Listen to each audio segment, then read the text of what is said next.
E aí pessoal do YouTube, tudo bem com vocês? Hoje nós vamos estudar um assunto, que depois da gente trabalhar um pouco de geometria, a gente vai estudar hoje polaridade de ligações covalentes, tudo bem? Então a gente vai ver a polaridade de ligações covalentes. Então vamos lá. Quando a gente estuda a polaridade de ligações, existe um termo que a gente precisa voltar e entender novamente, que é o termo da eletronegatividade. Como a gente viu lá no nosso módulo de tabela periódica, a eletronegatividade ela é a capacidade que um átomo tem de atrair para si o par de elétrons que ele compartilha com outro átomo em uma ligação covalente. Eletronegatividade é aquela tendência que o átomo tem, por ele ser mais eletronegativo, de puxar o par de elétrons para mais próximo de si quando está fazendo uma ligação química, tudo bem? A gente viu que a eletronegatividade na tabela periódica ela aumenta numa família de baixo para cima e ela aumenta da esquerda para a direita em um período.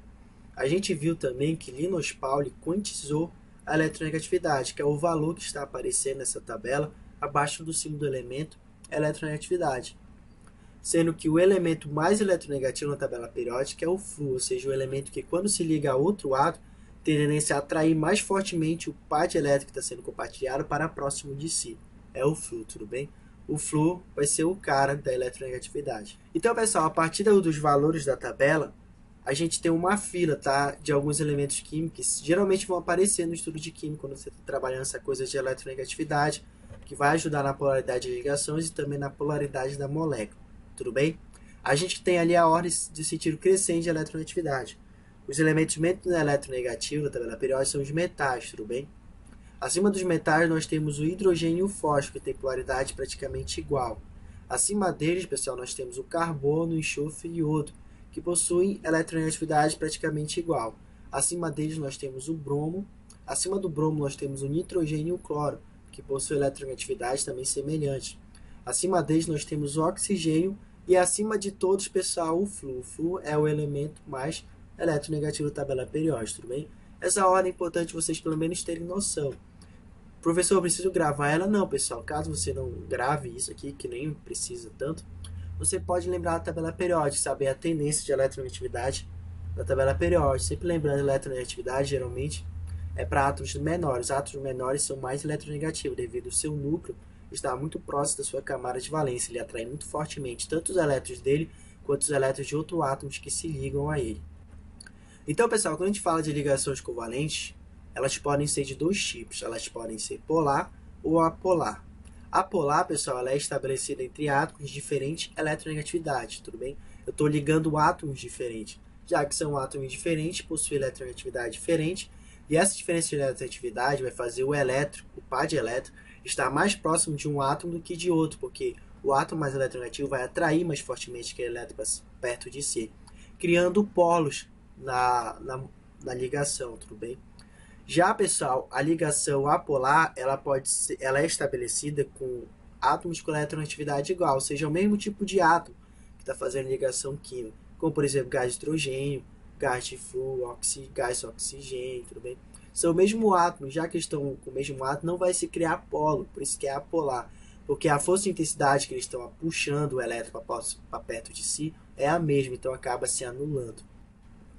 Então, falando um pouco da ligação covalente apolar, nós temos aí, pessoal, as características dela. Elas ocorrem entre átomos do mesmo elemento químico, tá? Logo, não há diferença de eletronegatividade. Com isso, os pares de elétrons compartilhados ficam distribuídos igualmente entre os dois átomos, que não adquire caráter parcial. A questão do caráter parcial é o delta, tá? Quando você vê delta acima de uma ligação, de uma molécula, tá dizendo que ali há polos ou não. No caso, você vê delta zero, não existe polo, tudo bem? Como, por exemplo, de uma molécula apolar, a gente tem uma ligação covalente apolar, a gente tem a molécula de hidrogênio. A molécula de hidrogênio é formada por dois átomos de hidrogênio. Já que é o mesmo tipo de átomo, pessoal, a força que o hidrogênio puxa o elétron compartilhado é a mesma, tanto para um quanto para outro. Isso faz não criar polo nessa ligação. Então, a ligação covalente é apolar. Agora, a ligação covalente polar, as características dela é que ela ocorre entre átomos de elementos químicos diferentes. Já que eles são diferentes, a eletronegatividade é diferente. Então, um átomo vai ser mais eletronegativo que outro. Se um é mais eletronegativo, ele vai atrair o par de elétrons para mais próximo de si. E o outro vai ficar mais eletropositivo. Com isso vai se criar o que? Cargas, tá? Como, por exemplo, a gente tem a molécula do cloreto de hidrogênio, ou também chamado de ácido clorídrico, tudo bem? A gente tem ali o cloro se ligando ao hidrogênio. Como o cloro é mais eletronegativo que o hidrogênio, pessoal, ele puxa o par de elétron para mais próximo de si. Por isso que a nuvem eletrônica, pessoal, aqui, ó, ela está bem maior perto do cloro. Significa que o par de elétrons está muito mais tempo com o cloro do que com o hidrogênio. E essa diferença do elétron estar mais próximo do cloro faz surgir polos, tudo bem? Parcial aqui, ó, polo parcial negativo e carga parcial positiva aqui no caso do hidrogênio, porque o elétron não está tão próximo dele e fica mais positivo do que negativo, tudo bem? Então, pessoal, existe uma forma da gente fazer o cálculo da eletronegatividade através dos valores que Linus Pauling nos deu, tudo bem? A gente vai ver aqui, aí que a gente vai ver uma diferença entre ligação iônica e ligação covalente, tudo bem? Vamos ver. As ligações apolares, como ela é formada por mesmo tipo de átomo, pessoal, a diferença de eletronegatividade é igual a zero ou muito próximo de zero, tudo bem? Como, por exemplo, a gente tem ali cloro ligando com cloro. Como o cloro possui eletronegatividade 3 e o outro cloro também, já que é o mesmo átomo, fazendo a variação de eletronegatividade, isso dá um total de zero, tudo bem? Então dá zero, por isso que é considerada apolar. A mesma coisa ali quando você liga o telúrio com o hidrogênio, como os dois possuem eletronegatividade 2.1, fazendo a variação, pessoal, 2.1 menos 2.1, isso dá zero. Então por isso que as ligações apolares, elas sempre têm, pessoal, eletronegatividade zero ou muito próximo de zero, tudo bem? Já as ligações covalentes polares, pessoal, como elas possuem átomos diferentes ligando entre si, a eletronegatividade é diferente de zero, tudo bem? Como, por exemplo, o cloreto de hidrogênio que a gente viu. Se você pegar 3 do cloro menos 2,1 do hidrogênio, isso dá um total de 0,9. Ou seja, ela é polar, entendeu? Uma ligação polar. Já quando você liga o iodo com o flúor, você fazendo a variação de eletronegatividade, você pega 4 menos 2,5, isso dá um total de 1,5. Então, essa ligação do iodo com o flúor é mais polar do que a ligação do hidrogênio com o cloro. Tudo bem? Isso é importante, pessoal, para você saber, devido a uma regra, tá? Que não é regra, mas que é usada, que aparece em livros de ensino médio e que não pode ser levada ao pé da letra, porque há exceções. A gente pode diferenciar a ligação covalente, tanto polar ou apolar, com ligação iônica. A ligação covalente, o seu variação de eletronegatividade sempre dá menor do que 1,7. A ligação iônica, pessoal, sempre o valor dá maior do que 1,7. A ligação iônica, pessoal, nada mais é o que? Do que uma covalente polar muito forte, tudo bem? Como a gente viu a ligação covalente polar, é quando cria-se polo, há um átomo mais eletronegativo do que o outro, ele passa a puxar o elétron para mais próximo de si. E quando acontece que a ligação é tão polar, a covalente é tão polar, pessoal, que acaba que, em vez dele só atrair o elétron para si, ele acaba puxando de vez, aí surge a ligação iônica. Então a ligação iônica, pessoal, nada mais é do que uma ligação covalente extremamente polar. Tudo bem? Então é isso. Há duas características que podem definir se uma molécula é ou não apolar. A diferença de eletronegatividade é a primeira e a geometria. Se não houver, pessoal, diferença de eletronegatividade entre os átomos, a molécula provavelmente será polar, qualquer que seja sua geometria, tudo bem? Como exemplo, o H2, o N2, P4, S8, tudo bem? Por que provavelmente? Porque há exceções, tudo bem? Mesmo que tenha átomos com a mesma eletronegatividade, ou seja, o mesmo átomo estão se ligando formando uma molécula, há exceção, por exemplo, do ozônio, que é uma molécula que sofre ressonância. A ressonância é uma coisa que eu vou colocar ainda aí, nada mais era o que o deslocamento sucessivo de pares de elétrons dentro de uma estrutura. Então, esse deslocamento de par de elétrons faz toda hora o quê? Criar-se polo, né? Claro, pessoal, polo, está saindo de elétron daqui para ali. O que ficou mais positivo, ali ficou mais negativo. Aí vem para cá, vai para lá. Então, a ressonância ela faz isso. A gente vai ver ainda uma aula sobre ela, tudo bem? Agora, pessoal, se houver diferença de eletronegatividade entre os átomos, a molécula poderá ou não ser polar, dependendo de sua geometria. Por que ele fala poderá ou não ser polar? Porque a geometria vai decidir. Quer um exemplo bacana? O dióxido de carbono. O dióxido de carbono, pessoal, nós temos o carbono fazendo duas duplas, uma dupla aqui com oxigênio e outra dupla com oxigênio, fazendo duas duplas aí, tudo bem? O que acontece? Essa ligação aqui, ela é uma ligação polar, né? Ela é polar, a formação de polos. Aqui também é polar. Só que acontece, a molécula ela é o quê? apolar. Devido à sua geometria ser linear, pessoal, mesmo que o oxigênio puxe o par de elétron para cá, nesse sentido, e esse aqui também puxa o par de elétron para cá, o que acontece? Os dois pares de elétrons aqui, essa eletronegatividade deles, que a gente representa agora por vetores, ela acaba se anulando. Então, se anula, a molécula é apolar, não há formação de polos. Olha só que coisa interessante. Você tem duas ligações polar, mas a molécula é apolar. Por isso que eu falei que pode ou não ser polar. Quem vai falar se é ou não é a sua geometria, tudo bem? Agora, casos que é o normal, pessoal. Ligação polar, molécula apolar. Como, por exemplo, a água, tudo bem? A água, a gente sabe que a água é o tão famoso H2O, nós temos oxigênio aqui, ligado a dois hidrogênios, formando uma geometria angular.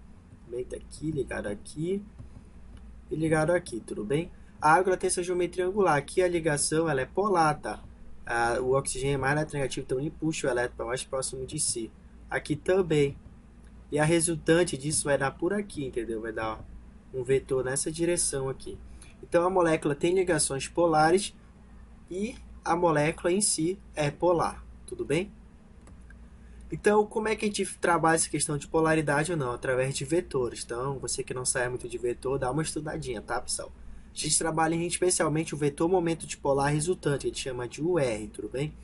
Caso esse vetor momento dipolar resultante for igual a zero, a molécula é apolar. Mesmo possuindo ligações polares, como foi o caso do dióxido de carbono. Possuía ligações polares, mas os seus vetores se anularam, formando uma estrutura, uma geometria linear e a molécula sendo assim apolar. E caso o vetor momento dipolar for diferente de zero, a molécula será polar. Então eu tenho aqui um gráficozinho para vocês gravarem. A molécula pode ser polar ou apolar. Quando ela é polar, quando tem momento dipolar resultante diferente de zero.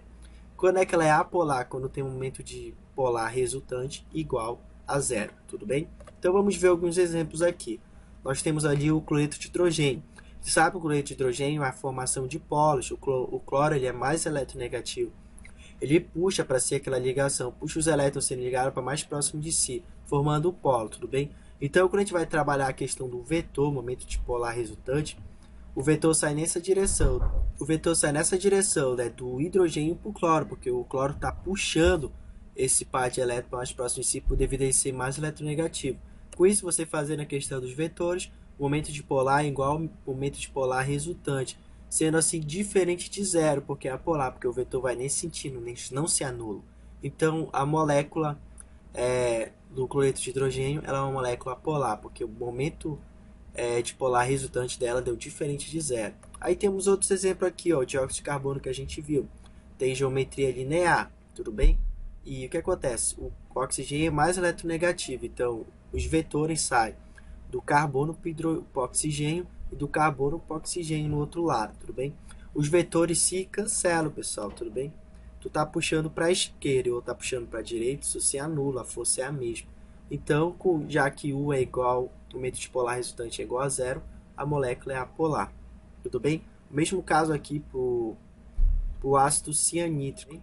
O ácido cianídrico tem uma estrutura também linear, e o que acontece? O carbono é mais eletronegativo que o hidrogênio, então ele puxa a ligação para si. E ele é menos eletronegativo que o nitrogênio. O nitrogênio puxa a ligação para si, ficando o momento dipolar resultante nesse sentido aqui. Logo, os vetores não se cancelam e a molécula é polar. Tudo bem? Agora, outros casos aqui. Nós temos, por exemplo, a água, que a gente viu. A água tem uma estrutura angular. Os vetores, né, saem nesse sentido aqui. Vai daqui para cá, que ela é o oxigênio mais eletronegativo, vai daqui para cá. E o resultante disso dá nessa direção aqui. Se dá nessa direção, os vetores não se cancelam. Então, o momento dipolar resultante é diferente de zero.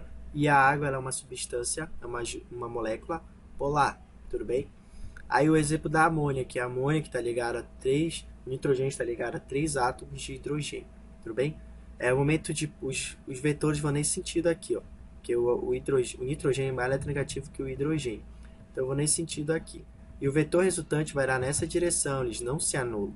Se não se anulam, o R é diferente de zero, então a amônia é uma molécula polar. E o caso do metano? O metano, o carbono está ligado a 4 átomos de hidrogênio. E o que acontece? Os vetores vão nesse sentido aqui, ó, vão todos para o carbono. Se os vetores vão todos na mesma direção, pessoal, o momento dipolar é o que? Eles se anulam, tudo bem? Se cancelam. Então, U é igual a zero. Se U é o momento dipolar resultante é igual a zero, a molécula é apolar, tudo bem? Então, pessoal, e vários outros casos. Então, você tem que saber a geometria da molécula já bem feita. Pois você faz os vetores resultantes, você puxa, você coloca os vetores como se fosse a tendência dos átomos puxar os próximos de si, a eletronegatividade, tudo bem? Você representa de vetor e você vê se anula ou não. Se anular, a molécula é apolar. Se não se anular, a molécula é polar. Tudo bem, galera? Então, forte abraço e